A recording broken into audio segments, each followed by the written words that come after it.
Hello friends, नमस्कार दोस्तों। अ, आज आपको पीछे का नज़ारा देख कर के तो ये तो समझ में आ गया होगा कि मैं थाईलैंड में नहीं हूँ और मैं गोवा में हूँ, अपने घर पर हूँ। कुछ दिन पहले आया था और अब मैंने व्लॉगिंग के वीडियो नहीं बनाए वहाँ से आने के, क्योंकि मैं नहीं चाहता था कि भी मेरे आते ही पता लगे कि भी मैं आ चुका हूँ, क्योंकि फिर बहुत सारे लोग मुझसे मिलने आते हैं तो मेरा थोड़ा सा टाइम उसमें चले जाता है। तो मैं चाह रहा था कि कुछ क्वालिटी टाइम कुछ दिन शुरुआत के अपनी फैमिली के साथ बिताऊं। और अब क्योंकि कुछ दिन हो चुके हैं, ज़्यादा दिन नहीं, मेरे ख्याल से 3 या 4 दिन ही हुए, और मैंने आके जिम में एडमिशन ले लिया है और सिर्फ घर में ही रहता हूँ। जिम के लिए निकलता हूँ तो घर में, जैसे आप लोगों को मालूम है कि मेरे पहले हम लोग खाली एक ही फ्लोर पे रहते थे, ग्राउंड फ्लोर ही था हमारे घर का। फिर लैंडलॉर्ड ने ऊपर वाला फ्लोर बनाया तो वो सब मेरे पीछे बना। मैं 4.5 महीने बाद इंडिया आया हूँ वापस। तो अब मैं अपने ऊपर वाले फ्लोर के ऊपर, उन्होंने एक वो बनाया है जो टैंक रखने के लिए बनाते हैं, उसके ऊपर मैं खड़ा हूँ। मतलब ये मेरे साथ में टैंक है। माइक मैंने इसलिए हाथ में पकड़ा हुआ है क्योंकि मोटर चल रही है, टैंक में पानी गिर रहा है, तो उसकी आवाज़ आप लोगों को डिस्टर्ब कर सकती है। ये मेरे घर के आसपास का नज़ारा है। मैं आपको थोड़ा सा और दिखा दूँ, और आज मैं बताऊंगा कि जो बॉम्बे पहुंचने के बाद पहली नौकरी का बताया था, तो 10 महीने मैंने कौन कौन सी नौकरी की, क्या क्या दिक्कतें आई, कैसे मैंने ढूंढा। हालाँकि जब से मैं यहाँ आया हूँ तो कंटिन्यूअस बारिश शुरू हो गई है, हालाँकि बीच में रुक गई थी, पर जिस दिन मैं आया हूँ उसी दिन से बारिश बहुत शुरू हो गई है। अभी थोड़ी देर के लिए रुकी है, धूप है, तो थोड़ी उमस की वजह से आप लोगों को दिख रहा होगा कि मतलब थोड़ा पसीना वगैरह आ रहा है, क्योंकि बारिश रुकी है थोड़ी देर के लिए और हल्की धूप भी निकली है। तो मैंने कहा चलो इसी टाइम का फ़ायदा उठाते हैं, वीडियो बनाते। तो मैं अभी, हम लोगों ने चाय पी थी, चाय पे चर्चा पे भी वीडियो बनाया, वो आपको कल देखने को मिलेगा। और तो मैंने कहा इस टाइम का थोड़ा सा फ़ायदा उठाते हैं, बारिश रुकी हुई है, क्योंकि मैं ढूंढ रहा था कि कोई एक अच्छी जगह मिले जहाँ बैठ के मैं वीडियो बना सकूँ, क्योंकि बारिश की वजह से नीचे जो हमारा जो आंगन है और गार्डन जो है वो गीला गीला सा था। तो मुझे ये जगह बड़ी अच्छी लगेगी यार, यहाँ पे बस यही तो है कि आप खड़े होकर के वीडियो बनाओगे, पर मुझे व्यू बैकग्राउंड बहुत अच्छा लगा। आप लोगों को कैसा लगा वो बताना। और फिर मैं आप लोगों को अब आगे की कहानी बताता हूँ। गर्मी बहुत हो गई है, मुझे लग रहा है ये वीडियो बहुत टफ होगा। आप लोगों को याद होगा, जो लोग मेरे साथ 3-4 साल से जुड़े हुए हैं, कि पहले भी मैं ऐसी छत पर बैठ के वीडियो बनाता था धूप में और पसीनों में लथपथ होता था। आज वही फील आ रहा है, क्योंकि हूँ भी मैं छत पर और उमस वाली धूप है इस समय। आपको आसपास का नज़ारा दिखाता हूँ, फिर मैं अपनी वो 10 महीने की कहानी सुनानी शुरू करूँगा। तो ये पीछे जो आप देख रहे हो एरिया, ये वाला जो पीछे पहाड़ देख रहे हो, यहीं से आगे रास्ता जाता है मोरजिम बीच को, एश्विन बीच को, आरंबुल बीच को, जो जिसको हम क्या बोलते हैं, रशियन बीच। ठीक है। ये, और मैं जस्ट अभी मतलब सो के उठा था तो चाय पी हम लोगों ने साथ में, मैंने, मेरी वाइफ ने, और चाय पे चर्चा का एक वीडियो बनाया। और अब आगे का वीडियो, मतलब ये मैंने कहा कि वो वीडियो बनाता हूँ जो वो बॉम्बे पहुंचा था। धूप की वजह से बहुत दिक्कत होगी मुझे कैमरे की तरफ देखने में, क्योंकि सीधा सनलाइट मुंह पे पड़ रही है। पर ना तो आप लोगों को मेरी शक्ल में दिलचस्पी होनी चाहिए, जो मैं कह रहा हूँ उससे अगर कुछ फ़ायदा होता है तो ठीक है। मेरे ख्याल से ये ठीक है इतना, है ना। थोड़ा दूर हो जाता हूँ, ये इसमें ना पानी गिर रहा है टैंक में, उसकी आवाज़ आ रही है। तो इसलिए मैंने माइक हाथ में पकड़ा हुआ है, ताकि आप लोगों को आवाज़ क्लियर आए। तो थोड़ा इसको ऐसे कर लेते ताकि मैं एकदम कॉर्नर में भी खड़ा रहूँ तो ठीक है। ये सिया का घर है जो पीछे आप देख रहे हो, पहल की सहेली। यहाँ ठीक है, अब मैं सही खड़ा हूँ। तो अगली बार ये भी ध्यान रखूंगा कि जब मोटर ना चल रही हो तब मैं ऊपर आऊँ। ये ज़्यादा मजबूत नहीं है, इसलिए मैं इस पर ज़्यादा वजन नहीं डालूंगा। तो थोड़े हवा भी नहीं चल रही है, एकदम रुकी हुई है हवा, इसलिए थोड़ा सा वो है। पर मैं अपना वीडियो कंप्लीट कर लूँगा, आप लोगों को बताऊंगा कि क्या हुआ। और ये बैकग्राउंड कैसा लगा आप लोगों को। और मेरे 4.5 महीने बाद, 4.25 से 4.5 महीने बाद मैं घर आया हूँ, और इंडिया, गोवा में अपने घर। चलो अब हम बात करते हैं कि कहाँ तक मैंने बताया। मैंने पहली जॉब का बताया था कि मैंने एक लड़के के पास नौकरी की थी जब मैं बॉम्बे पहुंचा। माइक हाथ में ही पकड़ता हूँ यार, क्योंकि मुझे मालूम नहीं आप लोगों को आवाज़ कैसी आएगी, पर मेरे को ये पानी गिरने की आवाज़ थोड़ा ज़्यादा वो आ रही है।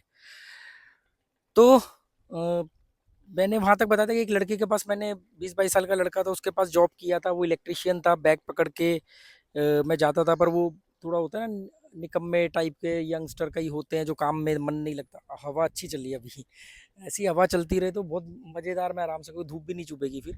तो उस लड़के के पास मैंने कुछ 15-20 दिन काम किया होगा, एग्जैक्टली मुझे याद नहीं, कुछ उसने जो भी 150-200 रुपये मेरे बने होंगे वो उसने मुझे दे दिए थे। और उसके बाद फिर मैं वापस खा ली। तो मुझे याद नहीं कि जो दूसरी जॉब थी वो किसके थ्रू मिली थी।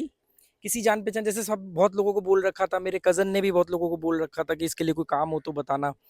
तो सब जगह बोला ही हुआ था, ढूंढ भी रहे थे। तो जो दूसरी जॉब थी जो बहुत एडवेंचरस नहीं, मतलब बहुत टफ थी मेरे लिए। धूप बहुत तेज हो गई है बॉस, पर कोई बात नहीं, देखते हैं। तो अ, दूसरी जो जॉब थी, क्योंकि अभी मैं जैसे बताना शुरू करूंगा मैं फ्लो में आ जाऊंगा, फिर धूप चल तेज हो या अंगारे बरसे मेरे को मालूम भी नहीं पड़ेगा। अभी बस गाड़ी ट्रेन चलने दो ट्रैक पे। तो दूसरी जो जॉब थी वो मेरे मौसी का जो घर है वो मुलुंड वेस्ट में था। और मुलुंड रेलवे स्टेशन, मुलुंड जो स्टेशन है, हर बॉम्बे में जो लोग रहते हैं या गए हैं उनको मालूम है, लोकल ट्रेन के हर स्टेशन के आसपास बड़ी मार्केट होती है। तो मुलुंड स्टेशन से पहले एक इंडस्ट्रियल एरिया पड़ता है। कई सारे इंडस्ट्रियल एरिया हैं, तो एक इंडस्ट्रियल एरिया पड़ता है। उस इंडस्ट्रियल एरिया में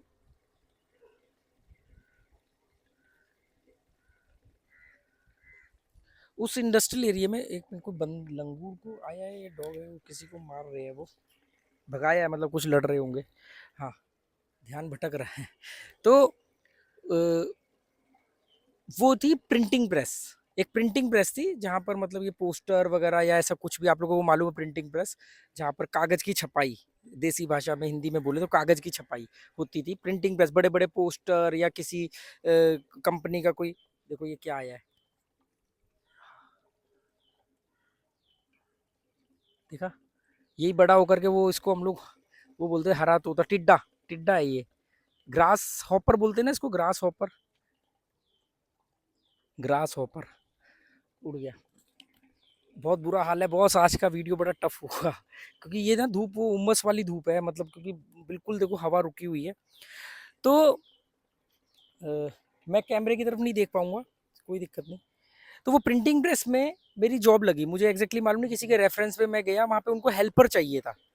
तो वो प्रिंटिंग प्रेस थी, वहाँ पे बड़ी बड़ी मशीन थी, वो ऐसे कागज को ला करके ऐसे छापना, वो सब ऐसे इकट्ठा, वो उधर कागज की रिम लगा दिया, वो छप छप के ऐसे आ रहा है, प्रिंटिंग प्रेस। तो उसमें मेरा एज ए हेल्पर मेरी जॉब लगी। वहाँ पर सब मैं, मेरे से उम्र में सब बड़े थे, आदमी थे या बड़े लड़के थे जो उसमें काम कर रहे थे। तो मैं एज ए हेल्पर था। मेरा काम क्या था, उसमें जो छपाई होती थी, फिर दूसरी जगह पर ना वो कटिंग भी होती थी, कि मतलब एक पेज पे कोई 4 चीज़ छपी है तो उसको वो काटते थे कि भी पोस्टर अलग अलग करने के लिए, तो उसमें से कुछ वेस्टेज निकलती थी, किनारे कटे हुए। तो मेरा काम क्या था, वो कम से कम, अगर जो लोग दिल्ली में रहते हैं तो वो लगा लो कि कम से कम 200 गज लंबा हॉल था, या मीटर में लगा लो तो कुछ मेरे ख्याल से, आई थिंक, आइडिया नहीं, 100-150 मीटर होगा, मुझे एग्जैक्टली याद, मतलब अच्छा लंबा बड़ा हॉल था। उसमें मुझे सुबह जा करके सबसे पहले मुझे पहुंचना होता था और मुझे झाड़ू लगानी है, क्योंकि वो जो कटिंग वेस्टेज वगैरह है वो मतलब पूरी मुझे सफाई करनी है, झाड़ू लगानी है। और उसके बाद उनके लिए चाय वगैरह बोलने आना, उनका टाइम फिक्स होता था, तो मुझे जाके बोलना है कि चाय बोल के आना है, या कोई आया है, सेठ बोलते थे। अभी मुझे किसी ने 1-2 बार लिखा राकेश सेठ या सोनू सेठ कमेंट में लिखा, तो मैंने कहा कि ये सेठ वाली जो बात है इस पर मैं जरूर बताऊंगा। तो बॉम्बे में जो बॉस होते हैं, जिनको हम लोग नॉर्मली सर बोलते हैं या भाई साहब बोलते हैं या बॉस बोलते हैं, वो बॉम्बे में जो देसी लैंग्वेज है, जो ज़्यादातर वहाँ पर सेठ बोला जाता है, सेठ। या किसी को कॉम्प्लीमेंट भी देना हो, क्या सेठ, तो ऐसे वो होता है, तो सेठ। तो सब लोग उसको, वो 2 भाई थे और अच्छे मेच्योर, मतलब शादीशुदा बाल बच्चेदार आदमी थे, तो उनको सब सेठ बोलते थे। मुझे सेठ कहने में पता नहीं क्यों शर्म आती थी, क्योंकि मैं एक ऐसे, मेरी तो अलग ही दुनिया थी, और दूसरा मैं पहली नौकरी कर रहा हूँ, और पहली नौकरी कर रहा हूँ, और उसमें मुझे सेठ कहने में पता नहीं क्या शर्म आती थी, मैं सर कहता था। सभी सेठ कहते हैं, मैं सर कहता था। वो शायद पढ़ाई लिखाई का असर कह लो, या जिस माहौल से आया था उसका असर कह लो। तो मेरा जो मतलब मेरा जो काम था वो ये था, सुबह आके पूरा झाड़ू लगाना, साफ सफाई करना। और क्या चाय लाइए, अब ऊपर कैसे पकड़ाएगी, पतली सी सीढ़ी है। ध्यान से भाई, कहीं चाय के लेने न देने न मर जाए। चाय आई है मेरे लिए दोस्तों, रुक जा मैं आ रहा हूँ। यार ये मोटर चल रही है और मोटर का पानी टैंक में गिर रहा है, उसकी आवाज आ रही है। इस चक्कर में मैं माइक हाथ में पकड़ के वीडियो बना रहा हूँ। नहीं रहने दे, बंद मत करवा, कोई बात नहीं, देखेंगे, कुछ दिक्कत होगी तो अगली बार ध्यान रखेंगे। तो दोस्तों मेरे लिए चाय और खारी आई है, और गर्मी में तेज धूप के अंदर मैं चाय पीऊंगा खारी के साथ। वो कहते हैं ना, लोहा लोहे को काटता है, तो गर्मी गर्मी को काटेगी। ये प्रॉब्लम होती है। जब मैं इंडिया में आया हूँ तो देखो, वहां पर मैंने 4-4 महीने में कितने कप चाय पी। चाय तो एक भी कप नहीं पी, कॉफी लास्ट के दिनों में कॉन्डो में पी थी थोड़ी बहुत। यहाँ देख लो, वही ये मेरी गलती है। वो कहते हैं ना, माहौल का असर आता है, वो चीज़ है। तो चाय खा रही है, सुबह से दूसरी चाय है मेरी। तो बीच बीच में हवा चल रही, तो ये अच्छा लग रहा है, पसीना सूख रहा है। तो मैं बात कर रहा था, तो मेन मेरा काम था वहाँ पर साफ सफाई का। चाय वगैरह बोला है, कोई मिलने आया है गेस्ट, तो उसके लिए चाय बोलाना। चाय के बाद में जूठे गिलास उठा करके साइड में रखना। और सबसे एक काम था जिसको मैं बड़ा वो करता हूँ कि दोपहर को लंच टाइम होता था, तो मुझे जो सेठ होते थे उनके घर से टिफ़िन जो था वो, पता नहीं गाड़ी वाड़ी का तो मुझे याद नहीं, मतलब टिफ़िन ला के टेबल पे रखना, और वो टिफ़िन खोलना, उनको पानी वगैरह ला करके देना। फिर वो लोग खाना वगैरह खा करके उठ जाते थे, तो मुझे वो उनका टिफ़िन जो है वो पैक करके वापस रखना, उनका जो थैला वैला होता था जिसमें वो लाते थे। और मुझे, वो 2 भाई थे और ज़्यादातर वाइट कमीज़ पहनते थे हमेशा। तो नहीं, ये दोनों नहीं वाइट कमीज पहनते। इसके बाद वाली जॉब में जो दो पार्टनर थे, वो भाई नहीं थे, वो उनका था। वो बताऊंगा उसके बारे में भी। आज ये सारा वीडियो लंबा हो सकता है, और इससे आपको काफ़ी कुछ समझने को मिलेगा और सीखने को मिलेगा, और मेरी लाइफ में टर्निंग पॉइंट, मैं मतलब ऐसा क्यों हूँ ये आपको मालूम पड़ेगा। तो अ, हुआ ये कि, तो ये मेरा मेन काम था। आप समझ गए, नॉर्मल हेल्पर का काम होता है। ऐसा नहीं कि मैंने कोई 30 मार्का वाला काम किया, पर मेरे लिए टफ इसलिए था कि मैं 1 महीने पहले, लगभग 1 महीने पहले मैं स्कूल जा रहा हूँ, एक अच्छी फैमिली से स्कूल जा रहा हूँ, मेरे दोस्त हैं, पढ़ाई में मैं अबव एवरेज था, सब कुछ बढ़िया चल रहा था। स्कूल में मेरे को सब पसंद करते थे, मैं सबसे पॉपुलर लड़का था स्कूल का, मेरी क्लास में मैं सबसे पॉपुलर था, टीचर मुझे पसंद करते थे। स्कूल के हर फंक्शन में हिस्सा लेना, हंसी मजाक और कम्युनिकेशन स्किल होने की वजह से हर बात को इतना मज़ेदार तरीके से बताना, तो सब वो था। और मैं अचानक क्या कर रहा हूँ, मैं झाड़ू लगा रहा हूँ, मैं वो कचरा उठा रहा हूँ, वो जो प्रिंटिंग प्रेस का कचरा होता है वो उठा रहा हूँ। कोई अच्छा, मेरी हाइट कम थी और सबसे छोटी उम्र का था, तो मेरे नाम रखने की बहुत कोशिश करी गई। जैसे किसी ने कहा, अरे छोटू इधर आ, तो मैं बोलता था छोटू नहीं, राकेश नाम है मेरा। तो ऐसे करके मैं अपने अस्तित्व के लिए भी लड़ रहा था। और उस समय ये रूल नहीं था कि आप 18 साल से कम उम्र का बच्चा नौकरी नहीं कर सकता, वो बाल मजदूरी कानून के तहत इलीगल होगा, ऐसा नहीं था। ये 95 की बात बता रहा हूँ मैं। मोटर बंद हो गई है, या पानी का लेवल उस पाइप के बराबर आ गया, इसलिए अब गिरने की आवाज़ नहीं आ रही है पानी के। तो उसके बाद हुआ ऐसा कि एक दिन, जो इंसिडेंट मैं आपको बता रहा हूँ, एक दिन मैं सुबह सुबह गया, मेरे को सबसे पहले आना होता था, क्योंकि मैंने झाड़ू वगैरह लगानी है। फिर उसके बाद वो लड़के आते थे, वो अपना काम शुरू करते थे। फिर जैसे जैसे मैं पुराना हो गया, तो वो जैसे वो कागज ऐसे ला के प्रिंटिंग प्रेस ऐसे रखती है, तो आपको उसको ऐसे हाथ से ऐसे पकड़ना होता था, ताकि वो टेढ़े मेढ़े ना हो जाए। उसको ऐसे बार बार आपको सेट करना होता था, ताकि वो एक ही शेप में आगे बढ़े। तो वो भी मेरे को, जैसे पुराना हो गया, तो वो भी मैं एज ए हेल्पर वो करने लगा। बहुत तेज धूप हो गई है। तो एक दिन मैं सुबह, मतलब 2-3 दिन की बात थी, और एक गणपति आने वाली थी या आ चुकी थी, मतलब 15 अगस्त का महीना था। अगस्त सितंबर में गणपति होते हैं। सितंबर की बात है शायद ये, क्योंकि अगस्त में तो मैं वहाँ पहुंचा। हाँ, सितंबर की बात है। जन्माष्टमी, दही हांडी, ये सब में मैं वहीं था, मतलब जो दही हांडी होती। तो मैं एक दिन झाड़ू लगा रहा था सुबह पहुंच के, और मैंने ऐसे सामने देखा झाड़ू लगाते हुए, तो मेरे जो दोस्त थे, अमजद, और मेरे जो 2 दोस्त और थे क्लोज फ्रेंड, वो मेरे सामने खड़े हुए हैं, और वो मुझे कह रहे हैं कि यार राकेश, क्या कर रहा है यार तू। मतलब विजुअलाइजेशन कह लो, या एक वो, मतलब मेरी आंखों में आंसू आए और वो बहे। मतलब मुझे बड़ा ना अजीब सा लगा कि, मतलब कि यार मैं उनके साथ शाम को घूमने जाता था, कुछ खा पी लिया, दिन में सुबह स्कूल चले गए, स्कूल के किस्से, होमवर्क, पढ़ाई, एग्जाम, और मैं प्रिंटिंग प्रेस में झाड़ू लगा रहा हूँ, तो मुझे ना शर्म आ रही थी। झाड़ू लगाते हुए, ये काम करते हुए मुझे शर्म आ रही थी कि मैं वो सेठ खाना खा के उठा, उनका जूठा गिरा हुआ है उसको उठाना, टेबल को साफ करना, उनका टिफिन पैक करके रखना। वो स्टील के टिफिन होते थे, वो 3-4 डब्बों वाले। तो वो बड़ा इमोशनल मोमेंट था। वो मुझे बिल्कुल अच्छी तरह याद है कि अच्छा, यहाँ पर ना मुझे जो थी ना तनख्वाह क्या थी, मैं आपको तनख्वाह बताता हूँ। 20 रुपए पर डे। मतलब यहाँ पर तनख्वाह महीने की नहीं थी, 20 रुपए पर डे थी कि जितने दिन काम करोगे उतने दिन के 20 रुपए मिलेंगे। संडे का भी कटेगा, मतलब कोई छुट्टी नहीं है। आपने महीने में जितने दिन काम किया उतने दिन आपको पैसा मिलेगा, चाहे दिन त्योहार की छुट्टी क्यों ना हो। ये था मेरे लिए, पता नहीं सबके लिए था या मेरे लिए था एज ए हेल्पर, मुझे नहीं मालूम। मैंने यहाँ पर ज़्यादा काम नहीं किया, क्योंकि क्या हुआ, मैंने एक डायरी बनाई थी, मैं आपको दिखाऊंगा किसी दिन। उसमें मैं लिखता था आज इतनी तारीख 20 रुपए, आज इतनी तारीख 20 रुपए, मतलब ऐसे लिखता था। गणपति की छुट्टी हो गई, कभी गणपति विसर्जन की छुट्टी हो गई, कभी किसी चीज़ की छुट्टी हो गई, एक दिन उनके घर में किसी की डेथ हो गई तो उस दिन वो प्रिंटिंग प्रेस 3 दिन के लिए बंद थी। तो वो छुट्टियां इतनी हो रही थी कि मैं ये देख रहा था, मैंने कहा यार मैं पूरा महीना काम भी किया मैंने और मुझे तनख्वाह तो मिली सिर्फ 20 दिन की या 19 दिन की, क्योंकि 10-11 दिन की तो छुट्टी हो गई, क्योंकि फेस्टिवल सीजन होता है, ये सितंबर वगैरह ये सब फेस्टिवल चलते हैं। फिर एक दिन उनके घर में कोई दिक्कत आ गई, उस दिन छुट्टी हो गई। कोई ओवर टाइम वगैरह का तो सीन ही नहीं था, टाइम पे जाओ टाइम पे आओ। तो फिर फाइनली मैंने बोला कि यार यहाँ पर तो मैं ऐसे तो 300-400 रुपए में मैं क्या करूंगा, क्या मैं मौसी को घर में दूंगा पैसे खाना खाने के लिए, क्योंकि उनके घर में रह रहा हूँ, उनका खाने का तो मुझे पैसा देना पड़ेगा। तो कैसे मैं वो करूंगा। तो फाइनली मैंने डिसाइड किया कि ये जॉब छोड़ दूं।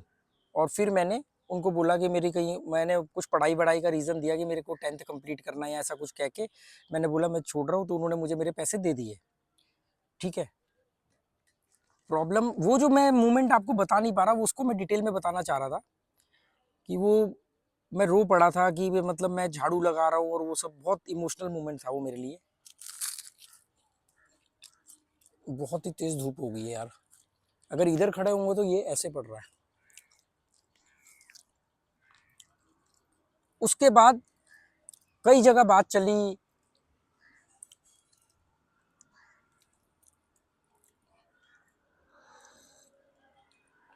उसके बाद वाली जो जॉब थी उसके बीच में मुझे याद नहीं है एग्जैक्टली कि मेरी कहीं मैंने कहीं जॉब की। हाँ की है मैंने। उसके बाद मैंने कुछ गारमेंट्स वगैरह में हेल्पर की जॉब करी। तो ज़्यादातर उस समय दिहाड़ी पर जॉब होती थी कि आप जितने दिन काम करोगे उतने दिन का आपको पैसा मिलेगा। तो वही होता था कि किसी दिन वहाँ गारमेंट्स में क्या होता है कि काम है तो काम चलेगा, अगर ऑर्डर नहीं आया एक्सपोर्ट का तो फिर वो काम उतने दिन नहीं होता है। तो ये सबके साथ होता है गारमेंट्स में, ज़्यादातर हर चीज़ दिहाड़ी पे होती है, कारीगर तो होती है पर पीस पे है। तो ऐसे मतलब मुझे एग्जैक्टली अब याद नहीं है कि भाई मैंने 1-2 जॉब छोड़ी ऐसा किया, कुछ छोड़ी कुछ छूट गई, पर ज़्यादा नहीं। इस प्रिंटिंग प्रेस की जॉब छोड़ने के बाद 1-1.5 महीने के अंदर जो मेरे मौसी के बड़े बेटे थे वो जैसे घर आए थे, वो घर से बाहर ही रहते थे, किसी फैक्ट्री में जॉब करते थे, वहीं रहते, कभी कभी वो आते थे।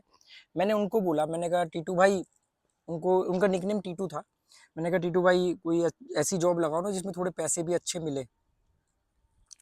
तो उन्होंने कहा चलो मैं देखता हूँ इंडस्ट्रियल एरिया में। कह रहे यार तेरी हाइट छोटी है, तू बच्चा सा दिखता है, तो वो जो इंडस्ट्रियल एरिया में जहाँ पर पैसे ज़्यादा मिलते हैं वो सब लोहे का काम होता है, मशीनरी वर्क, वो क्या बोलते हैं खैरात बोलते हैं ना, वो सब भारी भरकम। तो उसमें वो बच्चे को नहीं रखते, चोट वोट लग जाएगी उनसे, वो चीज़ें भारी भरकम उठेगी नहीं। मैंने कहा नहीं पर आप ट्राई करो ना, क्योंकि इंडस्ट्रियल एरिया के अंदर जो इस तरह की जो कंपनीज होती है उसमें पैसे थोड़े ज़्यादा मिलते हैं। उनका कोई क्योंकि उन्होंने जिंदगी भर इसी तरीके से काम किया, तो उनका कोई जान पहचान वाले, जैसे उन्होंने बोला कहीं पे, तो एक दिन उनका मेरे पास मैं फ़ोन आया या वो खुद आए थे। तो उन्होंने बोला कि एक जगह बात करी है भांडुप में, मुलुंड से अगला स्टेशन है भांडुप, मुलुंड लास्ट स्टेशन है बॉम्बे का ठाणे की तरफ, मुलुंड के बाद ठाणा शुरू होता है, तो मुलुंड के बाद आता है भांडुप। तो भांडुप इंडस्ट्रियल एरिया में ऊपर कहीं वो पहाड़ियों के क्या होता है वहाँ पर बॉम्बे में, पहाड़ियों के ऊपर स्लम होता है, उन्हीं के बीच में छोटे छोटे गाले बने होते हैं, गाला बोलते हैं, एक छोटा सा कंपाउंड जिसमें कुछ सारी कंपनियां हैं, मतलब कारखाने हैं। जैसे किसी एक सेठ का कंपाउंड है, उसने आगे 4 फैक्ट्रियों को जगह वो दे रखा है, कारखानों को, तो वहाँ पर गाला बोलते हैं उसको। तो वहाँ भांडुप में कहीं ऊपर जाके पैदल अ, अ, और मेरा जाने का रास्ता था वहाँ पर, एक भांडुप में सांग्रीला बिस्किट कंपनी थी, आज भी होगी शायद सांग्रीला, बिस्किट कंपनी, वहाँ से रास्ता था। और सोनापुर पहले पड़ता था, भांडुप सोनापुर। सोनापुर जो है वो एक रेड लाइट एरिया है भांडुप का। तो भांडुप सोनापुर को क्रॉस करके पैदल पैदल वहाँ से बस मतलब ऊपर जाना है पैदल पैदल सांग्रीला बिस्किट कंपनी के बैक साइड से। तो ऊपर जाके एक इंडस्ट्रियल एरिया मतलब कंपाउंड आता है, उसमें कई सारे कारखाने थे।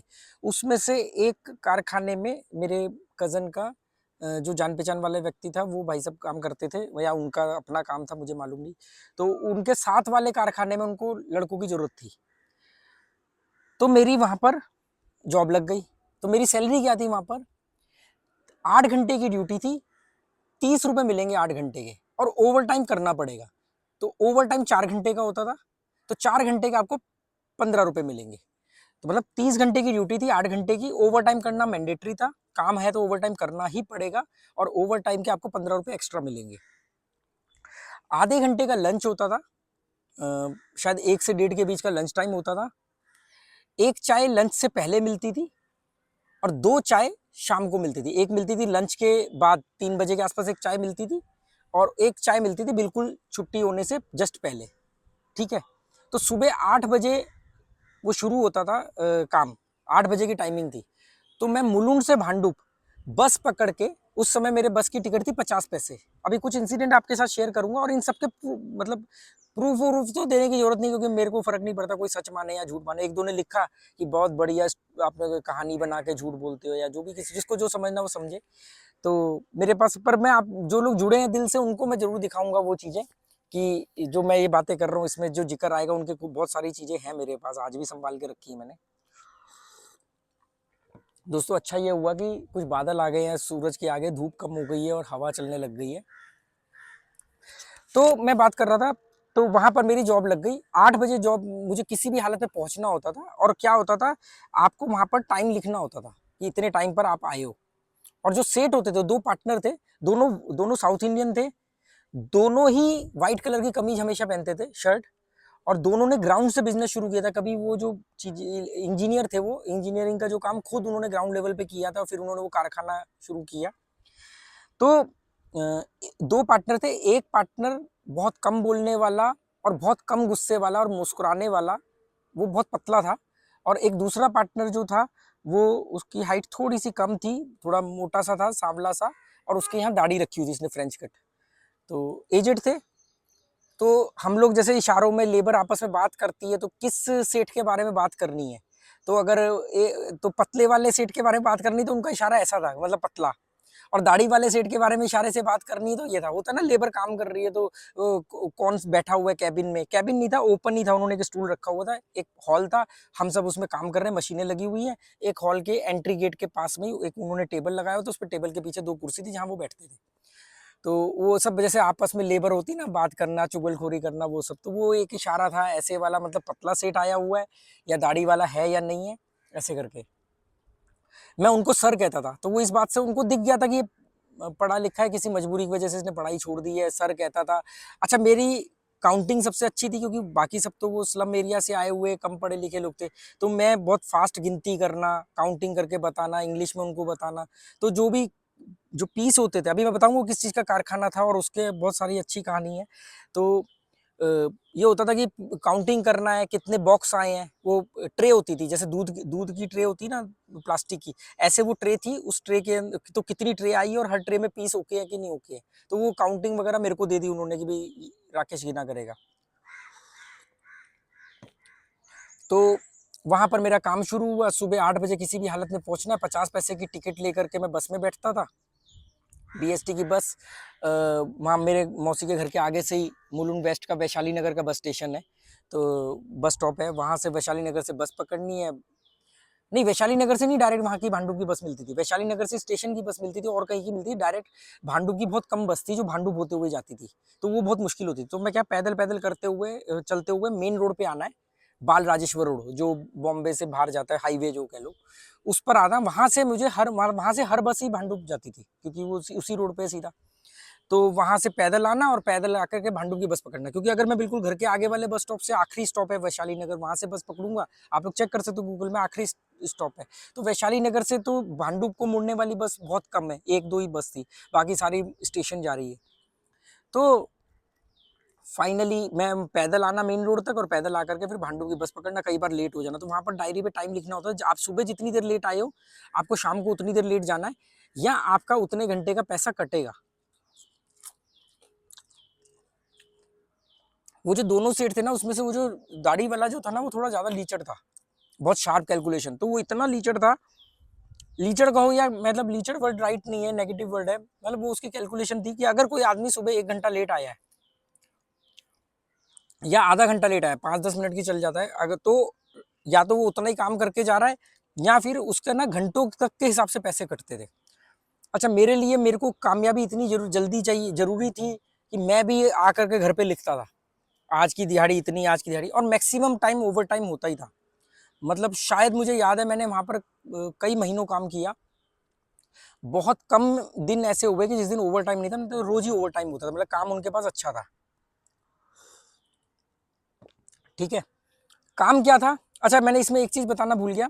सुबह पहली चाय 9-10 बजे के आसपास मिलती थी, 10 बजे के या 11 बजे के आसपास चाय मिलती थी। फिर लंच होता था 1 से 1:30, 1:30 बजे के बाद लंच खत्म होने के बाद 3-3:30 बजे के आसपास एक चाय आती थी, और एक चाय आती थी ओवर टाइम के दौरान। तो ओवर टाइम के दौरान चाय के साथ हमें वड़ा पाव मिलता था,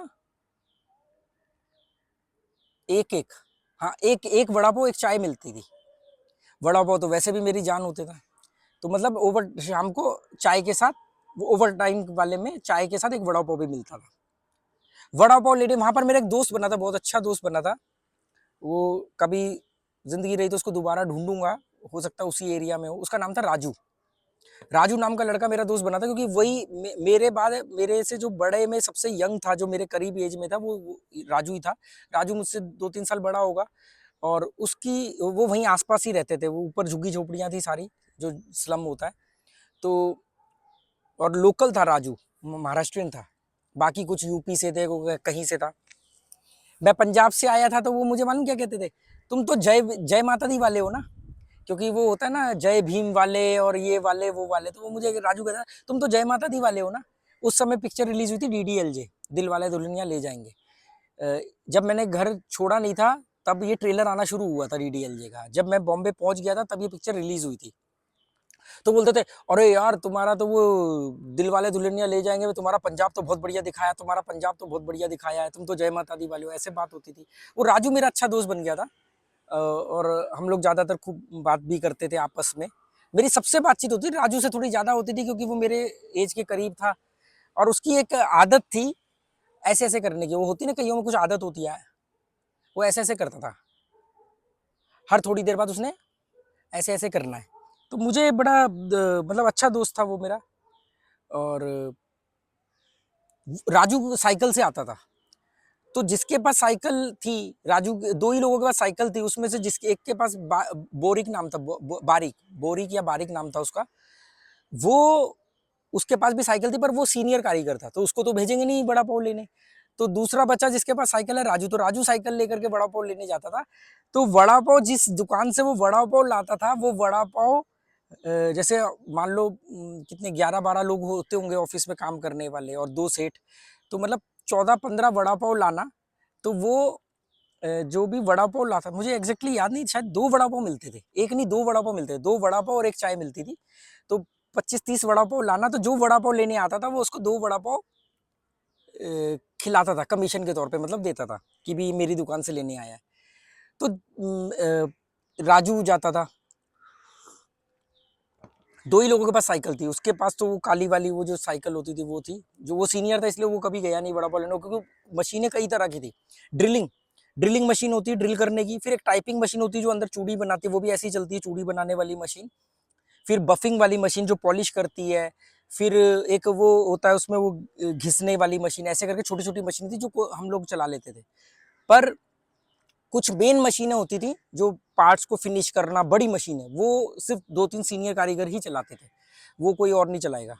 तो हेल्पर होने के बाद थोड़े दिनों बाद मैं भी सीख गया, तो मुझे मालूम था तो राजू ड्रिल करता था, ड्रिलिंग और टाइपिंग किस चीज़ की, अब मैं पार्ट समझो। आपने क्रॉम्पटन ग्रीव्स का नाम सुना होगा, क्रॉम्पटन ग्रीव्स इंटरनेशनल कंपनी है, क्रॉम्पटन क्रॉम्पटन के पंखे आते हैं बॉम्बे के अंदर, आज भी वो बहुत बड़ी कंपनी होगी बॉम्बे में डेफिनेटली। बहुत बड़ी क्रॉम्पटन की कंपनी है बॉम्बे में। मुझे नहीं मालूम किस एरिया में है, पर वो बहुत बड़ी कंपनी है जो पंखे बनाती है क्रॉम्पटन के। हर तरह के पंखे बनते हैं। तो उसमें जो पंखा आपने देखा है सीलिंग फैन, उसके नीचे जो प्लेन सा जो चिकना एरिया होता है जो घूमता है, वो उसको बोलते हैं बॉटम। और वो जो होता है ऊपर का जिसमें से वो रॉड निकलती है, उसको बोलते हैं टॉप। तो क्रॉम्पटन कंपनी क्या करती थी, बॉटम और टॉप अपने यहाँ बनाती थी, पर उसको छोटे कारखानों के साथ टाई अप करके वहां भेजती थी। वो रॉ भेजती थी, उसको प्रॉपर उन्होंने फिनिश करना, क्योंकि वो एल्युमिनियम के बनते थे। तो एल्युमिनियम में टेढ़ा मेढ़ा कहीं से कुछ भी, तो उसको प्रॉपर मशीन में डाल के फिनिश करना, उसकी उसको पूरा फिनिश करके अलाइनमेंट करके एक दूसरे के साथ सेट करना। अब जो ऊपर वाले टॉप है उसमें आपने देखा होगा कि ब्लेड लगते हैं, पंखे के ब्लेड होते हैं, तो एक ब्लेड पे 2 स्क्रू लगते हैं, तो 3 ब्लेड के मतलब उसमें 6 होल करना, 6 ड्रिल करना। तो 6 ड्रिल करना, किस जगह पर ड्रिल होंगे, तो वो पूरा उनका डाई बनी होती थी, उसके अंदर वो पार्ट डाला और ड्रिल किया। तो 6 ड्रिल किया। अब 6 ड्रिल किया तो चूड़ी भी बनेगी, तो वो 6 टाइपिंग होगी, चूड़ी को बोलते हैं टाइपिंग। तो ड्रिलिंग करना, उसके बाद वो पार्ट जाएगा टाइपिंग के लिए, पहले वो पार्ट फिनिश होगा, फिनिश होने के बाद में वो ड्रिलिंग पे आएगा, ड्रिलिंग के बाद वो जाएगा टाइपिंग पे, टाइपिंग पे वो जाने के बाद में फिर वो जाएगा पॉलिश पे, पॉलिश वगैरह पे। जो नीचे वाला एरिया है उसमें भी 6 ड्रिल होंगे, क्योंकि वो पेच ऊपर से कसोगे तो वो बॉटम जो नीचे का चिकना एरिया वो उसमें जाके उसमें भी 6 ड्रिल होंगे। 6 ड्रिल के बाद 6 टाइपिंग होगी, तो ऐसे चलता था वो। तो ऊपर वाला एरिया मोटा है तो वो ट्रे में कम आता था, नीचे वाला पतला होता था, वो एक ट्रे में बहुत सारे पीस आते थे, ढक्कन की तरह होते थे। नीचे वाले को एक मोटर होती थी, उसके ऊपर उसको लगाया, वो घूमते था बहुत तेज, और रेग मार से उसको पॉलिश करना ताकि उसका खुरदरापन निकल जाए। वो सब करके फिर वो पार्ट्स वापस कंपनी डिलीवर होते थे, क्रॉम्पटन कंपनी। फिर वो वहां पर उसके अंदर अपना जो भी वायरिंग वगैरह, वो जो मोटर होती है वो फिक्स करना, उस पर पेंट करना, वो सब कंपनी का काम था, पर ये काम वो बाहर आउटसोर्स करते थे। तो हफ्ते में 1 या 2 बड़े ट्रक माल लेकर के आते थे, फिर हमने वो हफ्ता भर वो बनाना है, वो बना करके वो माल वापस लोड करके उनकी कंपनी में डिलीवर करना है, ये था। तो ट्रक भर के माल आया, 1 हफ्ता 5 दिन काम चला, 5 दिन बाद वो कंप्लीट हो गया, फिर वो डिलीवर करके आए, फिर वहां से नया माल आ गया, ऐसे चलता था। ये सिलसिला शुरू हो गया। तो मेरी जब मैंने ज्वाइन किया, ज्वाइन करने के बाद अभी मेरी तनख्वाह भी नहीं पूरी हुई थी, महीना हुआ भी नहीं था, तो दिवाली आई। तो दिवाली को में सबको मिठाई का डब्बा और बोनस मिलता है। तो बोनस जो पुराने लोग हैं लगभग लगभग उनको एक सैलरी बोनस के तौर पे मिलती है, किसी को उससे, जो नया है उसको उससे कम मिलती है, पर जिसको 1 महीना भी नहीं हुआ उसको कुछ नहीं मिलता। ये रूल था वहाँ का। तो मुझे बोलते, आपस में बात होती थी कि अरे राकेश को तो बोनस नहीं मिलेगा, तो अभी ज्वाइन किया ना। तो कह रहे नहीं, मिठाई तो मिलेगी इसको, ये ऐसे बात होती थी हमारी लंच टाइम वगैरह पे। आपको मालूम है, जब दिवाली का बोनस का टाइम है, सबको डब्बा और एक ब्राउन कलर का एनवेलप मिला, जिसपे सबका नाम लिखा हुआ था, और उसके साइड में छोटा सा अमाउंट लिखा हुआ था कि उसके अंदर कितने पैसे हैं। तो सबको वो मिला। मैं गया, मुझे सिर्फ डब्बा मिला, जो कि मैं भी मेंटली प्रिपेयर था।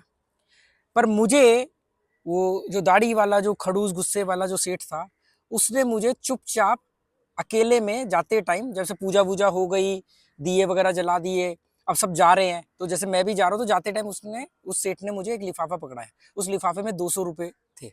वो लिफाफा आज भी मेरे पास है। वो, और जो मेरी पहली सैलरी है उसका लिफाफा भी मेरे पास है, क्योंकि एक एक्चुअल कंप्लीट सैलरी तो मुझे यहाँ मिली ना। पहले तो वो लड़के के पास नौकरी किया, कुछ नहीं मिला। दूसरे के पास वो प्रिंटिंग प्रेस वाले में तो वो ऐसे ही था, बस 20-25 दिन काम किया और छुट्टियां बहुत हो रही थी, तो उन्होंने भी पैसा दिया, बात खत्म। ये जो ऑफिशियली एक होता है ना कि 8 बजे पहुंचना है, लंच है, ओवर टाइम है, इस तरीके का, और तब तक मैं यूज टू भी हो चुका था काम के, तो ऑफिशियली मुझे एक सैलरी मिलना एक लिफाफे के तौर पे, तो आज भी वो 200 रुपये वाला लिफाफा भी है, दिखाऊंगा कभी आपको। और पहली सैलरी का भी लिफाफा है। और हो सकता है शायद वो कॉपी भी मैंने संभाल के रखी हो, जिसमें मैं, मौसी कहती क्या लिखता रहता है रोज आके। मैंने कहा मैं लिख रहा हूँ मेरी सैलरी कितनी बनेगी। कह रहे वो लिख तो रहे हैं, ऐसा नहीं करेंगे। मैंने कहा नहीं, वो बेईमानी नहीं करेंगे, पर मुझे एक्साइटमेंट है कि मुझे ये जानना है कि मैंने अभी तक कितने पैसे कमाए, क्योंकि मैं तो बहुत बड़े सपने लेकर के आया था, मेरी तो सोच बहुत बहुत बड़ी थी। अब ये सब चल रहा है। अब क्योंकि मेरे को पैदल जाना पड़ता था मेन रोड तक, हाईवे तक, मुलुंड वेस्ट, वो वैशाली नगर स्टेशन बस स्टॉप से मेन रोड पे जाना ताकि मेरे को बस मिले। ऊपर से बस के 50 पैसे जाने के, 50 पैसे आने के मुझे देने पड़ते थे, और फिर वहां से पैदल जा रहा हूँ मैं साइकिल चला करके ऊपर तक, वहाँ अपनी फैक्ट्री तक। बस ने तो मेन रोड पे ही उतारना है, तो टाइम भी ज्यादा लग रहा था, प्लस मेरा जाने आने में 1 रुपया खर्च हो रहा था। सैलरी मेरी बनती थी महीने की जा करके जैसे 45 रुपए के हिसाब से, पर उसमें जैसे छुट्टी होती थी संडे की, और किसी दिन कोई हड़ताल हो गई कोई ऐसा करके, तो आप फिर भी लगा लो कि मेरी 600 700 800 ऐसे 600 700 रुपए तक बन जाती थी। किसी किसी एक बार 1000 पार करी थी, एक बार 900 कुछ पार करी थी, एग्जैक्टली मेरे को याद नहीं, 30 साल पुरानी बात है।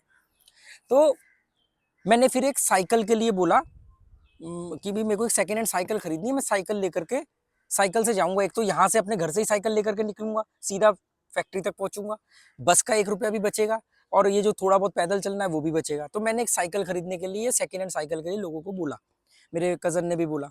तो मेरे कजन के किसी दोस्त के पास एक साइकिल थी, उन्होंने कहा यार वो साइकिल है उसके पास, वो बेच भी रहा है, पर वो साइकिल ना तेरे लिए बड़ी है और वो राउंड हैंडल है। मैंने कहा मुझे राउंड हैंडल चाहिए, क्योंकि डीडीएलजे का ट्रेलर आता था, उसमें काजोल के आसपास शाहरुख खान साइकिल घुमा रहा है, वो राउंड हैंडल वाली। वो कौन सा गाना था, गाना याद आए तो आपको बताना, जिसमें वो गाने के अंदर वो काजोल खड़ी होती है, उसके आसपास वो राउंड, वो मंकी कैप पहन के राउंड साइकिल चलाता है, राउंड हैंडल वाली। तो एक 15 साल का बच्चा होता है कि भी इम्प्रेस होता है, वो ऐसे कपड़े पहनूंगा ऐसे करूंगा, वो वाला बचकाना सोच थी। तो मैंने अपनी हाइट को इग्नोर करते हुए वो बड़ी साइज की साइकिल ली जो राउंड हैंडल थी, कि भाई मैं कूल दिखूंगा, या वो जो भी समझो आप। एक होता है भाई, बचपना पूरी तरह तो नहीं गया था अंदर से। मैंने वो 350 रुपए की साइकिल खरीद ली। अब वो साइकिल से मैंने कई महीनों चलाई वो साइकिल, पर वो साइकिल चलाना बहुत ही टफ था, क्योंकि झुक के साइकिल चलाना, मेरे से इतनी लंबी थी, कभी कहीं टकरा रहा हूँ, कहीं कहीं गिर रहा हूँ, ये सब हो रहा था उसके साथ। वो ले तो ली थी, पर अपनी औकात भूल गई कि आप क्या हो। तो वो बचपन में वो साइकिल ले ली, उस साइकिल से जाने लगा। कुछ महीनों में वो साइकिल बहुत दिक्कत देने लगी, फिर मैंने वो साइकिल वापस बेच दी किसी को। और बहुत, क्योंकि मैंने साइकिल तो ले ली, पर मैं उससे बहुत थकने लगा। मतलब आप सोचो, आपने जाके दिन भर वहां काम करना है, और आप मतलब मुलुंड से भांडुप साइकिल लेकर के जा रहे हो। आप कभी गूगल करना मुलुंड से भांडुप कितने किलोमीटर है, काफी लंबा डिस्टेंस है। मतलब आप सोचो, आधा पौना घंटा आप साइकिल चला करके ऊंचे नीचे पहाड़ी इलाकों पे पहुंच रहे हो, फिर वो ऊपर हाइट पे जाके, और फिर आप काम कर रहे हो। अच्छा, मेरे पास रबड़ की चप्पल थी, वो जो मैं बोलता हूँ ना रिलैक्सो की चप्पल, ऊपर से व्हाइट और ब्लू होती है, नीचे से जो घिसने के बाद में अंगूठा दिखता है, एड़ी दिखती है, वो चप्पल मेरे पास घिसी हुई थी। उस वजह से क्या होता था कि जो टॉप मैंने बताया पंखे का, वो उसमें होल होता है, तो वो जैसे 10 पीस का होल होता था, लोहे की तार से बांध के ऐसे चूड़ी बनी होती थी, ताकि वो 10 पीस एक साथ रहे। तो हमें तार से उठाना पड़ता था, हाथों में छाले पड़ जाते थे। वो जब तार हम काटते थे कटर से, तो इधर उधर फेंकते थे, उसके कई बार छोटे टुकड़े इधर उधर पड़े हुए ऐसे वाले, वो मेरे पैर में घुस जाते थे, क्योंकि मेरी चप्पल घिसी हुई थी, तो उसमें से निकल जाते थे। तो खून निकल रहा है, तो वो मुझे बोलते थे चप्पल नहीं ले ले, चप्पल नहीं ले ले, हम दिला देते हैं, जैसे दोस्त बोलते थे वहां पे। तो मैं कहता नहीं नहीं, पैसों की बात नहीं, वो मैं आज भूल गया, मैं आज गया नहीं, ऐसा करके। तो मुझे आज भी याद है कि मेरी चप्पल घिसी हुई थी, वो लोग मुझे बोलते थे कि तेरी घिसी हुई चप्पल है, इस चक्कर में तार घुस जाते हो, कई बार घुसी वो। क्योंकि वो क्या होता था, आप समझो उसको, वो 10 पीस है, होल है, जो पंखे का ऊपर वाला हिस्सा है जिसमें से रॉड निकलती, उसको एक लोहे की तार से बांध के ऐसे मरोड़ दिया जाता था। जब हमें उसको खोलना होता था, कंपनी से तो इसी कंडीशन में आते थे, उसको खोलना होता था, तो हम उसको कटर से काटते थे। काटने के बाद कई बार उसके छोटे छोटे टुकड़े जो थे, वो मरोड़े हुए वो ऐसे खड़े रह जाते थे, तो उस पर पैर पड़ा तो चप्पल के अंदर घुस जाते थे, तो कई बार खून वगैरह हुआ, इंजेक्शन भी लगवाया, वो सेप्टिक का इंजेक्शन। फिर फाइनली बाद में मैंने चप्पल ले ली थी। फैक्ट्री के कपड़े अलग होते थे, क्योंकि वो फैक्ट्री के कपड़े होते थे, वो जो हम हफ्ते में एक बार धोते थे, क्योंकि वो फैक्ट्री में टांगे, अपना घर से आए साफ सुथरे कपड़े पहन के, फिर अपने कपड़े उतार के रखे, फिर वो हर एक की कील अलग होती थी, तो वो वहां से फिर वो जो फैक्ट्री के मैले कपड़े होते थे वो पहने, और उस पर काम किया। हफ्ते में एक बार सैटरडे को वो कपड़ा अपने अपने घर ले गए और वहां से धो के लाए। तो 50 पैसे का सर्फ का पैकेट आता था, एरियल का छोटा सा पाउच आता था, उसमें वो कपड़े भिगो दो, आधे घंटे में वो बिल्कुल पानी काला गटर जैसा निकलता था। तो ये सिलसिला चल रहा था। तो वो साइकिल से मेरे को बड़ी दिक्कत होने लगी, फिर उसको बेच दिया, फिर बस में जाने लगा, फिर पैसों की तंगी होने लगी। एक इंसिडेंट हुआ मेरे साथ बस में, कि बस में क्या होता था, 50 पैसे की टिकट थी या 75 पैसे की टिकट थी, हाँ 75 पैसे की टिकट थी। तो कंडक्टर को मैंने एक दो बार देखा कि किसी के पास 25 पैसे नहीं है खुले, ₹1.25 की टिकट है, ₹2.25 की टिकट है, 25 पैसे नहीं है, तो कहता कोई बात नहीं, क्योंकि कई लोग छोड़ भी देते होंगे, तो कहता कोई बात नहीं, बाद में दे देना। मेरी जो टिकट थी शायद 75 पैसे की थी। तो एक दिन मैंने 50 पैसे दिए, उसने कहा 75 की टिकट है, मैंने कहा 25 पैसे है नहीं, और मेरे पास थे 25 पैसे पर्स में, पर मैं पहले बोल चुका था कि नहीं है। मुझे लगा कि कहेगा कि ठीक है कल दे देना। तो उसने कहा ऐसा नहीं चलेगा, ऐसे में सबका 25-25 पैसा छोड़ने लगा, तो मेरा तो काम हो गया। तो एक दो लोग बोले अरे जाने दे, बच्चा है ऐसा कुछ, तो उसने बोला नहीं नहीं, मैं मतलब ऐसे नहीं, मैं सबका छोड़ सकता। 25 पैसे कम होने की वजह से मुझे उसने बस रोक करके उतार दिया। और क्योंकि मैं उसको बोल चुका था कि मेरे पास नहीं है और मेरे पास पर्स में कहीं पड़े थे 25 पैसे, अगर मैं वो तब निकालता तो फिर तो क्लियर होता कि मैं बेईमान हूँ, कि मैं मतलब बचाने की कोशिश करता, तो ट्रस्ट खराब हो जाता उसका, और मैं फिर वो चाह नहीं रहा था। तो हुआ ये कि मुझे वो बस से उसने उतार दिया 25 पैसे के लिए, जबकि थे मेरे पास 25-50 पैसे पर्स में थे, पर मैं फिर उसमें वो कहता नहीं, तो मैं निकाल के देता, तो फिर लगता कि ऐसे, तो फिर उसका और ट्रस्ट खराब होता। मैं इतना सेंसिटिव था शुरू से। वहां से पैदल पैदल में आया, कई बार मैं शाम को पैदल पैदल घर आता था भांडुप से मुलुंड, और जो पैसे बचते थे उस पैसे का 50 पैसे का बड़ा पाव खाता था वीना नगर से। वीना नगर मुलुंड वेस्ट में पड़ता है, मेन रोड के ऊपर ही पड़ता है। पैदल पैदल आए, वीना नगर का सबसे मशहूर बड़ा पाव होता था, आज भी शायद होता होगा, क्योंकि अभी मैं आखिरी जब 8-10 साल पहले गया था, 8-10 साल पहले नहीं, साइकिलिंग के दौरान जब गया था 2019 में, तो मुझे मेरे मौसी के लड़के ने बताया था कि वो वीना नगर के बड़ा पाव आज भी है। मतलब सोचो 30 साल हो गए वो वहीं है, बहुत पॉपुलर वीना नगर के बड़ा पाव। तो वहां से वो पैदल पैदल आना और एक बड़ा पाव लेके खा लेना उसका, वो खाते हुए घर पहुंच जाना। फिर उसके बाद मैंने एक साइकिल ली, नॉर्मल सिंपल वाली, जिसकी हाइट भी कम थी, 18 इंची बोलते ना, 16 इंची, वो साइकिल ली, जो नॉर्मल सिंपल साइकिल थी। उस साइकिल से मैं आने लगा। अब उस साइकिल से जब मैं जाने लगा, और शायद पहली वाली साइकिल से भी, तो वड़ा पाव लेने का काम मुझे दे दिया गया, क्योंकि राजू सीनियर था, वो तो कई साल से काम करता, पहले राजू रहता था, क्योंकि जो भी साइकिल पे जाएगा जल्दी जाके वापस आएगा। तो मैं जाने लगा, तो राजू ने बोला कि तेरे को वो वड़ा पाव भी देगा एक्स्ट्रा। मैं कहा ठीक है। तो 2 वड़ा पाव तो मुझे मिल रहे हैं यहाँ पर फैक्ट्री में, 2 वड़ा पाव वहां पर मुझे कमीशन के तौर पे मिल रहे हैं। वो 2 तो मैं वहीं खा के आता था। वो रेड कलर की सूखी लहसुन की चटनी होती है वड़ा पाव के साथ।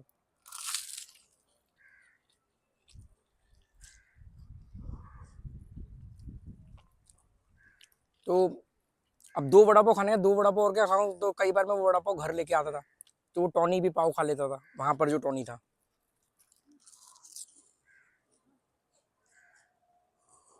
हम्म, ठीक है। ये कहाँ लेके जाएगी, गाड़ी के लिए? ठीक है। 42 मिनट का हो चुका है, कंप्लीट हो जाएगा आज 10 महीने का। अभी तो मैं बहुत शुरुआत तक ही पहुंचा हूँ। तो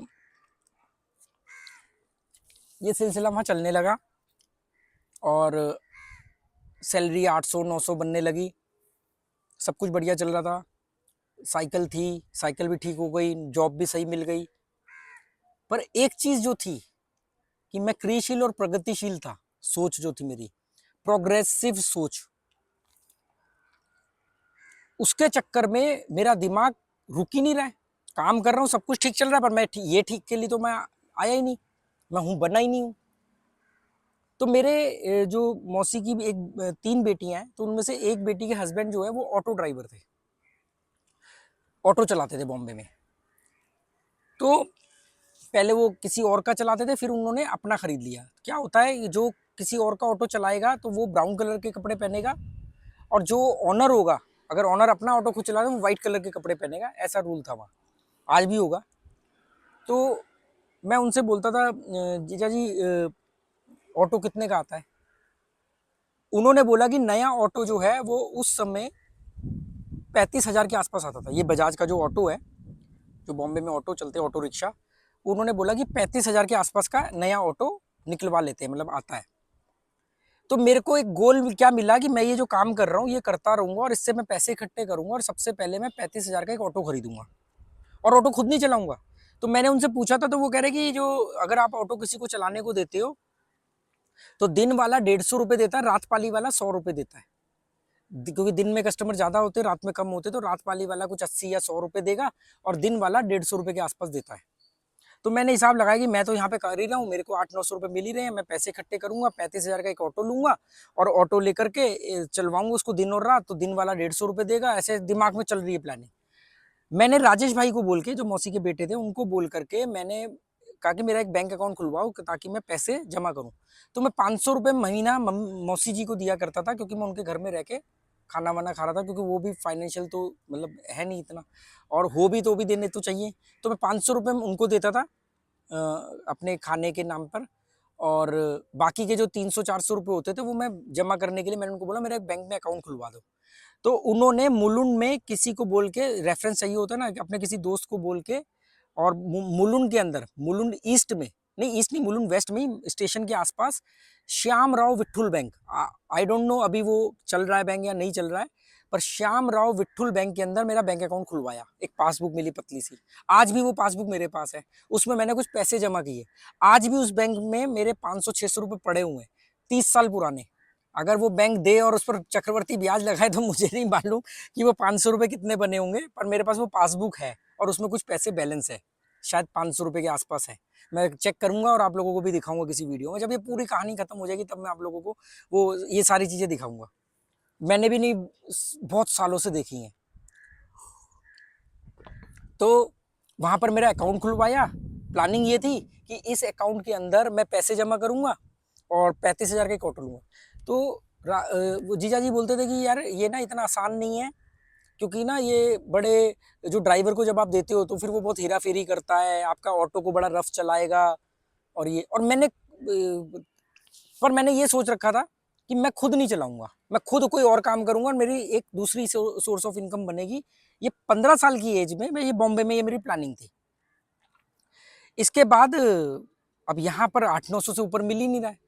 तो मैंने जो बड़े बेटे थे उनके, जो टीटू भाई, उनसे मैंने बोला, मैंने कहा टीटू भाई क्या करूँ, ये यहाँ पर तो यही पैसे मिल रहे हैं। उन्होंने कहा तुझे कारीगर बनना होगा। मैंने, तो तुझे ज़्यादा पैसे मिलेंगे, तू तो एज ए हेल्पर है ना, हेल्पर को तो इतने ही मिलेंगे, 30 रुपये 8 घंटे के, 15 रुपये तेरे को ओवर टाइम के मिल रहे हैं, कहीं और भी जाएगा 30 नहीं मिलेंगे, 40 मिल जाएंगे, पर हेल्पर की तो वैल्यू इतनी है ना।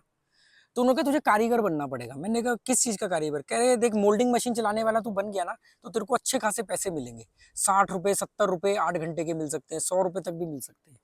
मैंने कहा अच्छा, दिमाग में तुरंत वो तरक्की का कीड़ा था ही।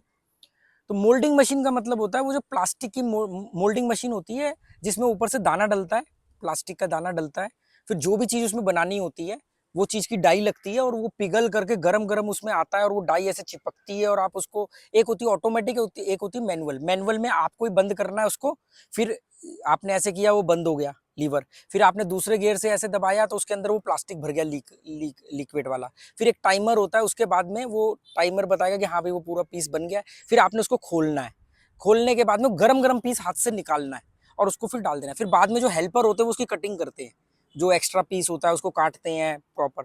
तो उसमें जो जहाँ मैंने, तो उन्होंने बोला कि कैसे चलाएगा, तो सबसे ज़्यादा ना जूते के जो सोल होते हैं वो बनते हैं ऐसे, चप्पल, प्लास्टिक की चप्पलें बनेंगी, जो चप्पलें होती है प्लास्टिक की, कोल्हापुरी प्लास्टिक की चप्पल। एक तो होती है कोल्हापुरी चप्पल लेदर की, एक होती है प्लास्टिक की चप्पल जो महाराष्ट्र साइड में बहुत ज़्यादा चलती है क्योंकि वो बारिशों में ख़राब नहीं होती। तो वो चप्पल हो गई, बच्चों के चप्पल हो गई, गमबूट हो गए, जूते के सोल हो गए, लेडीज चप्पलें हो गई प्लास्टिक की जो बारिश में ख़राब ना हो। तो उन्होंने मुझे बोला कि वो चलानी सीख ले तो तू मोल्डिंग मशीन का कारीगर बन जाएगा, तो तेरे को अच्छे पैसे मिल जाएंगे। और तू तो दिल्ली को जानता ही है, दिल्ली के रहने वाला, तो बोलेंगे कि दिल्ली से कारीगर आया तो थोड़े ज़्यादा पैसे मिल जाएंगे। वो थोड़े जुगाड़ू भी थे, पर उसके लिए मुझे मोल्डिंग मशीन चलाना सीखना था। तो उन्होंने अपने पुराने किसी दोस्त से, वही भांडुप एरिया में ही किसी और इंडस्ट्रियल एरिया में, उन्होंने किसी से बात करी कि यार मेरा एक भाई है और उसको तूने मोल्डिंग मशीन चलाना सिखाना है। उसका, मैं लड़के का नाम भूल रहा हूँ, मैं बड़ा इम्प्रेस था उस लड़के से, मतलब टीटू भाई का दोस्त था, जैसे दोस्त बन जाते कई जगह काम करते हैं।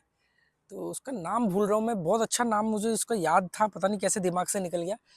और वो बड़ा मतलब टिप टॉप रहने वाला था।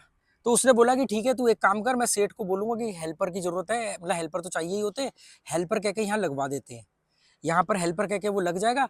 तो सेठ शाम को चले जाता है, 8 बजे के आसपास रात को चले जाता है। उसके बाद में उसको नाइट शिफ्ट में, जो नाइट शिफ्ट में कारीगर आता है, मेरी नाइट शिफ्ट होगी तो मैं सिखा दूंगा, क्योंकि 15 दिन की एक की नाइट शिफ्ट होती है, 15 दिन एक की नाइट शिफ्ट होती है। तो उसने कहा मेरी नाइट रात पाली होगी, रात पाली बोलते हैं, रात पाली अगर मेरी हुई तो मैं सिखा दूंगा। जो दूसरा कारीगर है वो भी मेरा दोस्त है, उसको भी बोलूंगा कि इसको भी मोल्डिंग मशीन चलाना सिखा दे। तो वो सीखना पड़ता है कैसे क्या करना है क्या नहीं। तो एज ए हेल्पर मैं लग गया वहां पर। और हेल्पर लगने के बाद मुझे, सबसे पहले हेल्पर का काम क्या था, वो जितना भी वेस्टेज निकलता था, जो आपने पीस काटा, दिन में औरतें आती थी, वो औरतें लेडीज जो होती थी वो जो पीस बने उनको काटना कैंची से, फिर ब्लेड से फिनिश करना, वो फालतू का जो एक्स्ट्रा प्लास्टिक निकला होता था सब जगह से वो काट के अलग करना। मेरा काम क्या था, वो सारा का सारा जो कचरा होता था, प्लास्टिक का जो वेस्टेज होता था, उसको ग्राइंडर में डालना। ग्राइंडर में डाल के उसके छोटे छोटे दाने बनते थे। फिर उसके बाद उसको एक और ग्राइंडर में डालना जहाँ पर वो बिल्कुल बारीक हो जाता था। फिर उसके बाद उसको मिक्सचर में डालना और उसके अंदर कुछ केमिकल डालना जिससे उसका कलर वलर चेंज हो जाए, वापस वो रीयूज हो सके। तो वो सब डालना। जब आप उस पर कलर डालते हो तो गर्म प्लास्टिक का बहुत खतरनाक गंदा सा स्मेल वाला धुआं निकलता था, जिस पे ज़्यादातर काम करने के बाद आपको टीबी की बीमारी होना बड़ा स्वाभाविक थी। और मैं इन सब चीज़ों को यूज टू नहीं था। अच्छा, वहाँ बढ़िया काम चल रहा था, मेहनत वाला काम था, पर वो क्रॉम्पटन वाला जो मैं बता रहा हूँ, अभी उसका एक किस्सा रह गया बहुत जरूरी, पर वो मैं आपको सुनाऊंगा। पर 50 मिनट हो चुके हैं यार। वो क्रॉम्पटन का एक बहुत इंपॉर्टेंट किस्सा, क्योंकि वो जब डिलीवरी देने क्रॉम्पटन कंपनी जाते थे तो वहां पर क्या होता था। अब मैं सोच रहा हूँ कि अगर मैं क्रॉम्पटन वाला किस्सा सुनाने जाऊँ तो मेरे 20 मिनट निकल जाएंगे, और अगर मैं ये बताऊं कि ये मोल्डिंग लाइन से मैं कैसे कारीगर बना और उसके बाद क्या क्या हुआ। और यहाँ पर ऑलमोस्ट 5-6 महीने मुझे हो चुके थे, 6 या 7 महीने हो चुके थे मुझे। मैं 10 महीने ही रहा था बॉम्बे में, तो समझ लो 7 महीने के करीब हो चुके थे, क्योंकि मैंने 4-5 महीने तो उसी में जॉब किया था, कारखाने वाले में, वो क्रॉम्पटन वाले में। तो दोस्तों मैं इसको हम 50 मिनट पर बंद करते हैं, क्योंकि मैं भी ऑलरेडी थक चुका हूँ बोल बोल के और गर्मी में हूँ। और अगले वीडियो में मैं वो एक बहुत इंपॉर्टेंट किस्सा रह गया था, क्रॉम्पटन ग्रीव्स वाला, मतलब उस कारखाने से डिलीवरी देने जब हम क्रॉम्पटन कंपनी के अंदर जाते थे, बहुत बड़ी क्रॉम्पटन ग्रीव्स प्राइवेट लिमिटेड या लिमिटेड कंपनी थी, प्राइवेट भी नहीं, वो तो बड़ी इंटरनेशनल कंपनी है। वहाँ मेरे साथ क्या होता था और वो बहुत इंपॉर्टेंट किस्सा है, वो सुनाना है। और उसके बाद ये मोल्डिंग मशीन से, और फिर मेरा दिल्ली आने तक का, मतलब ये एक बार में खत्म हो जाएगा, क्योंकि ऑलरेडी 6-7 महीने हो चुके हैं। तो बस सिर्फ 3 महीने के मुझे किस्से सुनाने, क्योंकि इसके बाद ज़्यादा चीज़ें हैं नहीं मेरे पास सुनाने को। हालांकि अब धूप धूप परमानेंट तो नहीं गई है, बादलों की वजह से धूप गई है और हवा भी अच्छी चल रही है, पर पसीने बहुत आ रहे हैं, मैं थक चुका हूँ। ये वीडियो मैं आज ही लाइव करूँगा, क्योंकि आज मेरा कोई वीडियो नहीं आया है।